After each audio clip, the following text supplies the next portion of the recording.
Hello friend, SP education में आपका हार्दिक स्वागत है।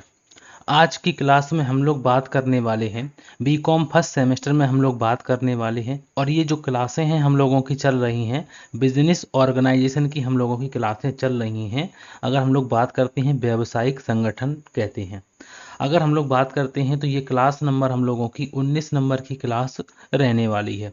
अभी तक हम लोगों ने 18 क्लासें कर ली हैं। उसमें हम लोगों ने कई टॉपिक जो हैं आप लोगों के कवर अप कर लिए हैं। अब आप लोगों के कुछ ही टॉपिक जो हैं वो रह जाते हैं। जैसे अगर हम लोग बात करते हैं तो आप लोगों के जो टॉपिक रह जाते हैं वो है कंपनी। कंपनी को हम लोगों को करना है। एक हम लोगों का होता है विवेकीकरण। विवेकीकरण का टॉपिक हम लोगों को करना है। विवेकीकरण को ही कहते हैं युक्तिकरण। युक्तिकरण का टॉपिक ये विवेकीकरण की बात करें या युक्तिकरण की बात करें, संयंत्र अभिन्यास की बात करते हैं हम लोग। ये टॉपिक जो है कुछ टॉपिक जो हैं वो आप लोगों के रह गए हैं। फिर उसके बाद आप लोगों का व्यावसायिक संगठन कंप्लीट हो जाएगा। फिर आप लोगों को बस रिवीजन करना है और जो नोट्स बनाए हुए हैं उनको आप लोगों को फास्टली मूवमेंट करके उनको पढ़ना है डेली। ठीक है, तो इस प्रकार से आप लोगों के एग्ज़ाम में कई क्वेश्चन आए हुए हैं और मैं प्रीवियस ईयर 2 साल के पेपर जो हैं वो मैं आप लोगों को दिखाने वाला हूं कि किस प्रकार से क्वेश्चन पूछे गए हैं और किस प्रकार से पूछे जा सकते हैं। तो आज की क्लास में हम लोग बात करने क्या वाले हैं, तो आज की क्लास में हम लोग बात करने वाले हैं सहकारी संगठन। सहकारी संगठन जैसा लिखा हुआ है, सहकारी संगठन का अर्थ, उनकी विशेषताओं के बारे में और उनके सिद्धांतों के बारे में कि उनके सिद्धांत क्या क्या होते हैं। तो इन पर हम लोग बात करने वाले हैं। तो चलिए क्लास को शुरू करते हैं। और सबसे पहले यहाँ पर लिखा हुआ है कि सहकारी संगठन का अर्थ। सहकारी संगठन का अर्थ में सबसे पहले हम लोगों को पढ़ना है कि सहकारी संगठन का अर्थ क्या है। मान लो पूछा जाए कि सहकारी संगठन से आप क्या समझते हैं, तो हम लोग बता सकते हैं कि इसे कहते हैं कोऑपरेटिव ऑर्गेनाइजेशन। कोऑपरेटिव ऑर्गेनाइजेशन में सबसे पहले लिखा हुआ है कि सहकारिता। सहकारिता जो है, सहकारी शब्द जो है, वो सहकारिता शब्द जो है वो दो शब्दों अर्थात सह और कार्ता के योग से बना है। सह शब्द का अर्थ है, सह शब्द का अर्थ मिलकर और कार्ता का अर्थ कार्य से है। कार्ता का अर्थ किससे है? कार्य से है। अतः सहकारिता का आशय साथ मिलकर कार्य करने से है। साथ मिलकर कार्य करने से है। प्रत्येक सबके लिए और सब प्रत्येक के लिए सहकारिता का मूल सिद्धांत है। सहकारिता का मूल सिद्धांत क्या है?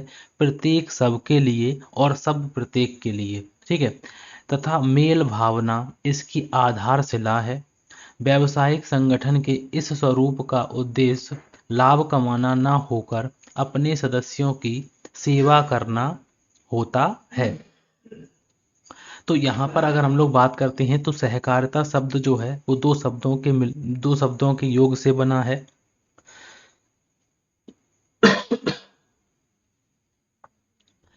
मतलब यहाँ पर जो दो शब्द हैं वो कौन कौन से हैं? एक है हम लोगों का सह और दूसरा है कारिता। सह का अर्थ है यहाँ पर मिलकर और कारिता का अर्थ है कार्य। अब यहाँ पर जब मिलकर कार्य करेंगे तो उसे को कहते हैं हम लोग, साथ मिलकर कार्य करने को ही क्या कहते हैं? सहकारिता कहते हैं। एक बात आती है कि सब प्रत्येक सबके लिए और सब प्रत्येक के लिए, ये जो सहकारिता का मूल सिद्धांत है ये कई बार कई क्वेश्चनों में एमसीक्यू में हम लोगों से पूछा जाता है।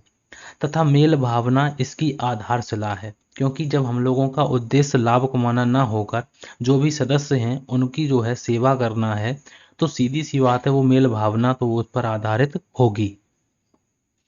अब बात आती है कि सहकारिता का, ये तो हम लोगों ने सहकारिता के अर्थ के बारे में जाना कि सहकारिता का मतलब क्या है। ठीक है, अब हम लोग इसके अर्थ के बारे में जान लेते हैं कि सहकारिता का शाब्दिक अर्थ है मिलकर कार्य करने से। जो देखो ऊपर पड़ा हुआ है वही यहीं पर लिखा हुआ है। सहकारिता का शाब्दिक अर्थ मिलकर कार्य करने से है। व्यावसायिक सहकारी संगठन से तात्पर्य, व्यावसायिक सहकारी संगठन से तात्पर्य ऐसे ऐच्छिक संगठन से है जिसका निर्माण सदस्य व्यक्तियों द्वारा किया जाता है। जिसका जो निर्माण है, जो भी सदस्य होते हैं उन व्यक्तियों के द्वारा किया जाता है। यह संगठन अपने आप में एक अनूठा ढंग है। इसमें लाभोपार्जन के स्थान पर सदस्यों की सेवा का स्थान जो है वो सर्वोपरि है। मतलब यहाँ पर लाभ को हम लोग कम इम्पोर्टेंस देते हैं, लाभ के स्थान पर सदस्यों की सेवा करना ही, इसीलिए ये सहकारी संगठन बनाए जाते हैं। ठीक है, इनका सिर्फ एक ही उद्देश्य होता है, ज़्यादा से ज़्यादा लोगों की सेवा करना और ज़्यादा से ज़्यादा लोगों जो सदस्य जुड़े हुए हैं उनकी सेवा करना। ठीक है, अब यहाँ पर बात आती है कि सहकारी संगठन हैं उनकी क्या विशेषताएं हैं या उनके लक्षण की बात अगर हम लोग करते हैं, तो मैंने आप लोगों को 1 बाई 1 पॉइंट बन करके हेडिंग लिखवाई हुई हैं, उनको मैं डिटेल में आप लोगों को बताऊंगा। ठीक है, तो यहाँ पर लिखा हुआ है कि ये जो सहकारी संगठन है वो कैसा संगठन है, एक ऐच्छिक संगठन है। ऐच्छिक संगठन का मतलब है कि ये इच्छा पर डिपेंड करेगा, किसी पर ऐसा नहीं है कि अगर मान लो कोई सदस्य नहीं बनना चाहता फिर भी हम उसे, अगर हम उसे प्रताड़ित करते हैं, उसे जबरन अपने सदस्य बनाते हैं, तो ऐसा नहीं कर सकते हैं। अगर कोई सदस्य अपनी इच्छा से बनना चाहता है तो उसको, तो वो बन सकता है। तो यही इसमें लिखा हुआ है कि ये एक ऐच्छिक संगठन है। सहकारी संगठन व्यक्तियों का एक ऐच्छिक संगठन है, अतः किसी भी व्यक्ति को इसका सदस्य बनने के लिए विवश नहीं किया जा सकता। कोई भी व्यक्ति स्वेच्छा से सदस्यता को स्वीकार कर सकता है और स्वेच्छा से सदस्यता को छोड़ सकता है। ठीक है, अब ऐसा नहीं है कि किसी ने स्वीकार कर ली है और अब आप उसे छोड़ने ही नहीं दे रहे हैं, ऐसा नहीं हो सकता है। ठीक है, उसके बाद दूसरा जो विशेषता लिखी हुई है, दूसरी विशेषता जो लिखी हुई है पंजीयन के बारे में। इसका जो है पंजीयन अगर हम लोग बात करते हैं कि सहकारी संस्था की स्थापना एवं पंजीयन भारतीय सहकारी समिति अधिनियम 1912 के अंतर्गत किया जाता है। तो एक तरीके से हम लोगों का जैसे साझेदारी अधिनियम होता है, जैसे हम लोगों का साझेदारी अधिनियम होता है, साझेदारी अधिनियम होता है, कंपनी अधिनियम होता है, कंपनी अधिनियम होता है।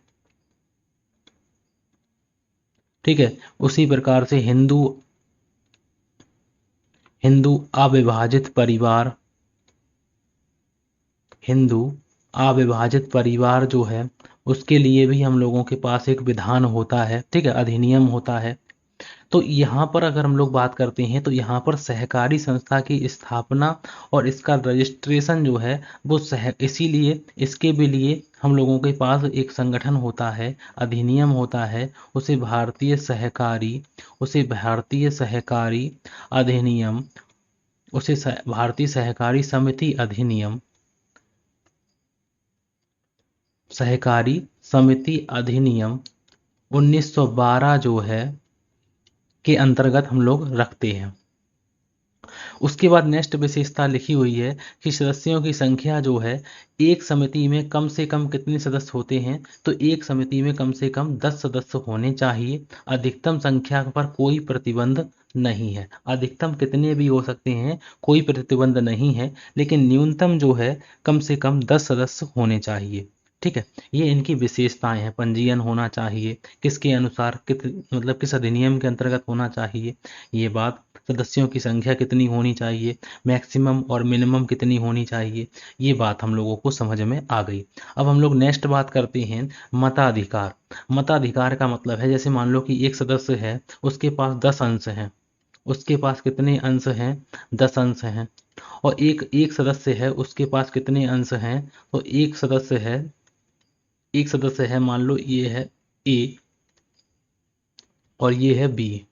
बी के पास कितने अंश हैं, 10 अंश हैं, और ए के पास कितने अंश हैं, 1 अंश है। लेकिन अगर हम वोट की बात करते हैं, वोट देने की, तो वोट जो देगा तो वो ये भी एक देगा, ये कितना देगा, ये एक देगा, और ये भी एक देगा। मताधिकार मतलब मत देने का अधिकार जो है वो समान होगा। ये नहीं है कि इनके पास 10 अंश हैं तो ये 10 वोट देंगे, इनके पास 1 अंश है तो ये 1 वोट देंगे, नहीं, एक सदस्य तो एक वोट। ठीक है, तो यहाँ पर अगर हम लोग बात करते हैं तो मताधिकार की समानता, सहकारी संगठन में प्रत्येक सदस्य का एक मत मतलब वोट होता है और इस मत की संख्या पर खरीदे गए शेयरों की संख्या पर कोई प्रभाव नहीं पड़ता है। ठीक है, मतलब वही मैंने बताया है कि अगर आपने 10 अंश खरीदे या 100 अंश खरीदे हैं तो तब भी आप एक ही वोट देंगे, और अगर आपने एक अंश खरीदा है तब भी आप एक ही वोट देंगे।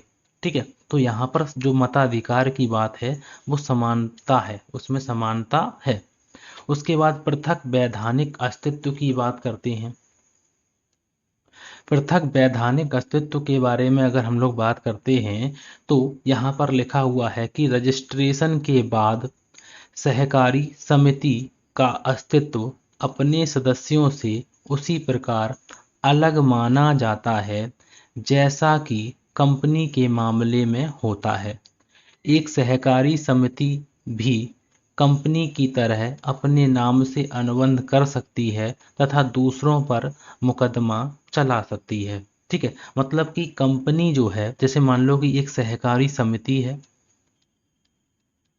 सहकारी समिति में कोई भी सदस्य हो, चाहे आए चाहे जाए, उस पर कोई प्रभाव नहीं पड़ता क्योंकि उसका जो अस्तित्व है वो अलग है। पृथक का मतलब है अलग है।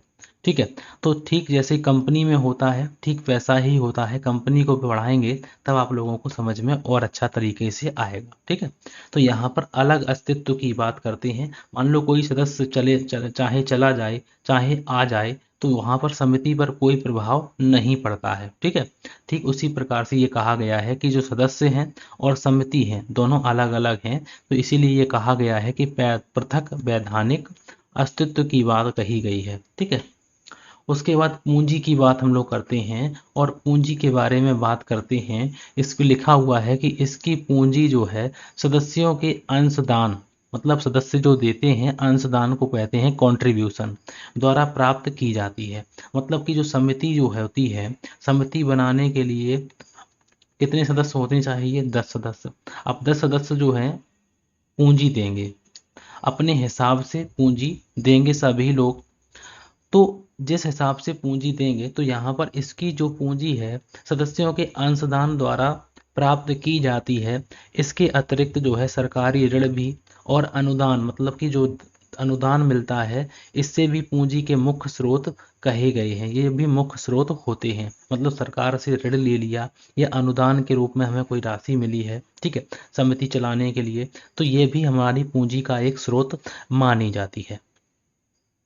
ठीक है, तो यहाँ पर ये विशेषताएं हम लोग पढ़ रहे हैं, आप लोगों को समझ में भी आ रही होंगी। अब बात आती है लाभ का बंटवारा। जैसे मान लो सहकारी समिति में लाभ हुआ है, तो लाभ अब किसको बांटा जाएगा? तो हम लोग देख लेते हैं कि सहकारी समिति के लाभों का कम से कम 1/4, कितना? 1/4 भाग तो पहले सुरक्षित कोष में हस्तांतरित किया जाता है। इसके पश्चात कुछ राशि साधारण कल्याण के कार्यों के लिए सुरक्षित रख ली जाती है और शेष राशि को सदस्यों में उनकी पूंजी के अनुपात में बोनस के रूप में वितरित कर दिया जाता है। मतलब यहाँ पर बात आती है, जैसे मान लो कि हम लोगों को कितना लाभ हुआ है? 4,000 रुपये का लाभ हुआ है। अब इसका 1/4 जो भाग है, इसका 1/4 कितना होगा? तो इसका 1/4 होगा 1,000 रुपये। ठीक है, 1,000 रुपये तो हमने किस में रख दिया है? सुरक्षित कोष में रख दिया है। किस में रख दिया है? सुरक्षित कोष में रख दिया है। अब 4,000 थे और 4,000 में से 1,000 जो है वो आपने सुरक्षित कोष में रख दिया है, तो आपके पास बचे कितने? 3,000। इसके पश्चात कुछ राशि साधारण कल्याण के कार्यों के लिए, साधारण कल्याण के कार्यों के लिए मान लो आपने इसमें से निकाल दिए हैं 1,000 रुपये, साधारण कल्याण के लिए निकाल दिए हैं, तो रह कितने गए? 2,000 रुपये। अब 2,000 रुपये सदस्यों को बांट दिए जाएंगे उनकी पूंजी के अनुपात में। कौन से अनुपात में? तो उनकी पूंजी के अनुपात में उनको बांट दिए जाएंगे। ठीक है, तो ये बात यहाँ पर याद रखनी है। ठीक है, उसके बाद लिखा हुआ है अंशों का हस्तांतरण। अंशों का हस्तांतरण की बात करते हैं तो इन संस्थाओं के अंश व्यक्तियों को खुले बाजार में ना बेचे हैं और ना ही हस्तांतरित किए जा सकते हैं। किसी सदस्य की मृत्यु हो जाने पर उसका उत्तराधिकारी उसके अंशों का जो स्वामी बन जाता है। तो यहाँ पर जो हम लोगों ने बात की है कि सहकारी समिति की विशेषताएं में हम लोगों ने बात की है, तो सबसे पहले ऐच्छिक संस्था की बात की है। सबसे पहले हम लोगों ने क्या बात की है? ऐच्छिक संस्था की बात की है। ये ऐच्छिक संगठन है, ठीक है। संख्या की बात की है, सदस्य संख्या की बात की है, सदस्य संख्या की बात की है।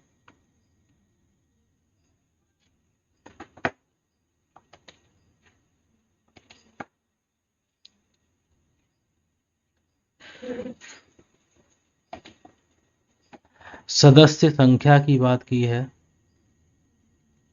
सदस्य संख्या की बात की है, पूंजी की बात की है, ठीक है। लाभ के बंटवारे की बात की है, लाभ का बंटवारा,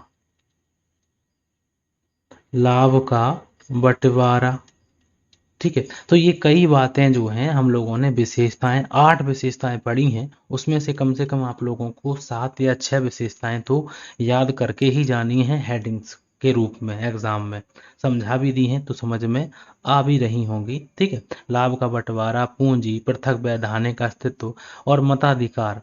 मताधिकार की बात करते हैं, वोट देने का समानता, वोट देने में समानता, वोट देने में, वोट देने में समानता,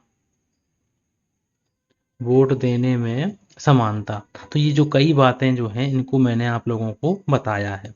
अब बात आती है सहकारिता के सिद्धांत कितने होते हैं। सहकारिता के सिद्धांत अगर पूछे जाते हैं तो इसी प्रकार से पूछे जाएंगे बस। अब यहाँ पर हम लोग बात करते हैं सहकारिता के सिद्धांत के बारे में। सहकारिता के कितने सिद्धांत होते हैं? सबसे पहला सिद्धांत होता है आधारभूत सिद्धांत।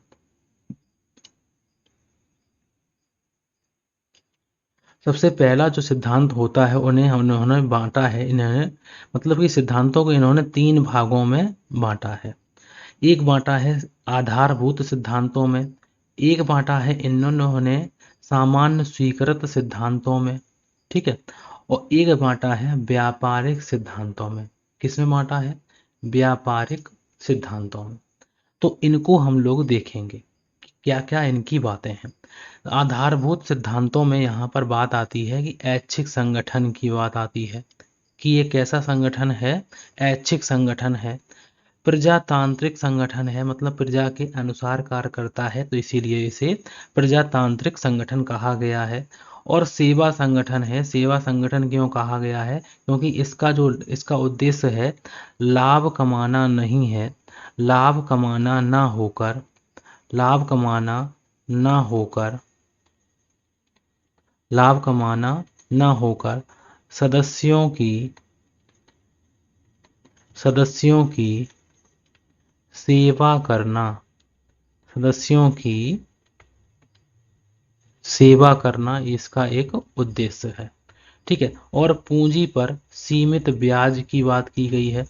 पूंजी पर जो है ब्याज जो है वो सीमित होगा, ठीक है। तो ये इनके आधारभूत सिद्धांत हैं, इनको हम लोगों को बस इसी प्रकार से याद करना है। अब ऐच्छिक संगठन अभी बताया था।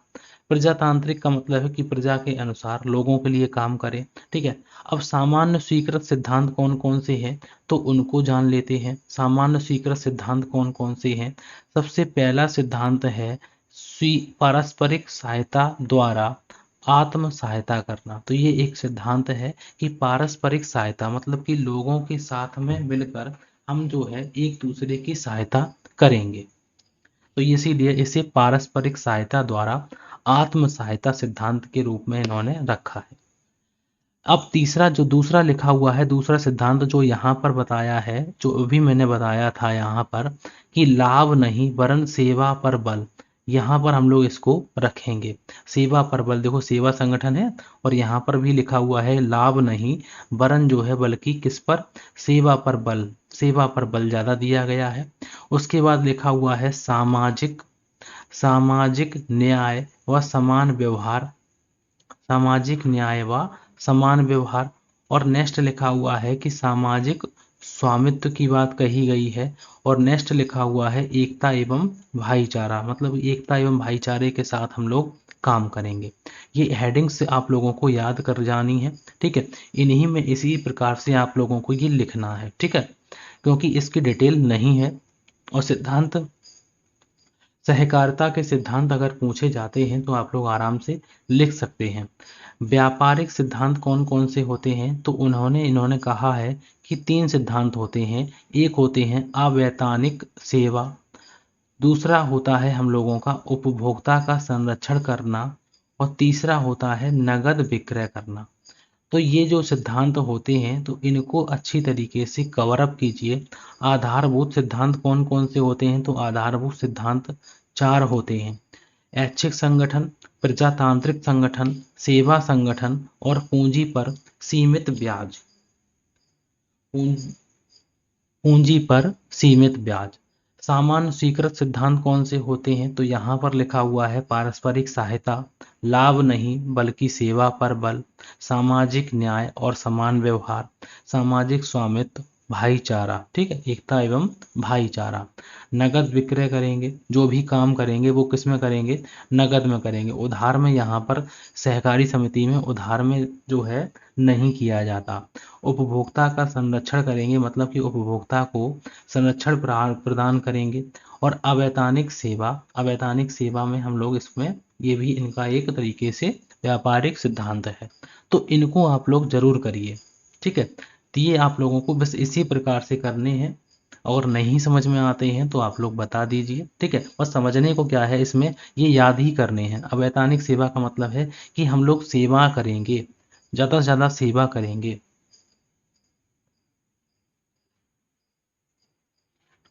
ठीक है। तो ये हम लोगों ने सिद्धांत की बात की है। सहकारी संगठन, सबसे पहले हम लोगों ने सहकारी संगठन के अर्थ के बारे में जाना कि सहकारी शब्द जो है वो किस शब्दों से मिलकर बना है, ठीक है, उनका जो है मूल सिद्धांत क्या है।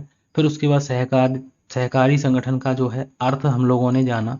फिर उनके बाद इसकी हम लोगों के विशेषताएं और इनके लक्षण के बारे में अच्छी तरीके से हम लोगों ने जाना, ठीक है।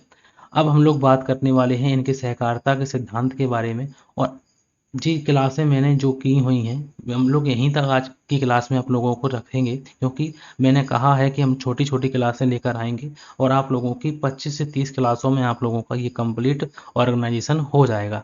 आधा आधा सभी मतलब 30-30 मिनट की क्लासें हैं, उनको आप लोग जरूर करिए। यहाँ पर देखिए कि मैंने आप लोगों को सभी बातें जो है पढ़ाई हुई हैं। व्यवसायिक संगठन का जो अर्थ भी बताया हुआ है, उनके कार्य क्या है, एकाकी स्वामित्व और दोष के बारे में बताया हुआ है, ठीक है। ये हम लोगों की 6वीं नंबर की क्लास है, यहाँ पर 5वीं लिखा हुआ है लेकिन ये 6वीं नंबर की क्लास है। व्यवसायिक संगठन का अर्थ और कार्य, ये पार्ट 2 लिखा हुआ है यहाँ पर, ठीक है। उसके बाद व्यवसायिक प्रवर्तन, पिछली बार पूछा गया था प्रीवियस ईयर में, ठीक है, ये हम लोगों की क्लास है। ये इसके प्रवर्तन की हम लोगों का पार्ट 2, ये देखिए आप लोग पार्ट 2 भी है इसका, ठीक है।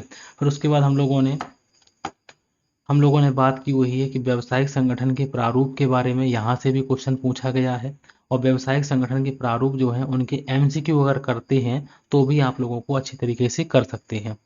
वह उसके बाद हम लोगों ने बात की वही है कि व्यावसायिक संगठन के प्रारूप में एकाकी स्वामित्व क्या है और उनके उद्देश्य क्या है, एकाकी स्वामित्व के दोष क्या है, गुण क्या है, महत्व क्या है। और भी क्लासें जो हैं हमने की हुई हैं, तो ये भी क्लासें आप लोग जरूर करिए। एकाकी स्वामित्व, साझेदारी, संयुक्त हिंदू परिवार, ये सभी जो है मैंने अच्छी तरीके से आप लोगों को 1 बाय 1 क्लासें कराई हुई हैं, उनको आप लोग ज़रूर देखिए। अगर आप लोगों को क्लास पसंद आई तो प्लीज़ आप लोग शेयर करें, शेयर ज़रूर कर दिया करें, लाइक करें या ना करें, लेकिन शेयर ज़रूर करें। जो आप लोगों के जो साथी हैं उनको आप लोग ज़रूर भेजें। तो आज की क्लास के लिए थैंक यू फॉर वॉचिंग।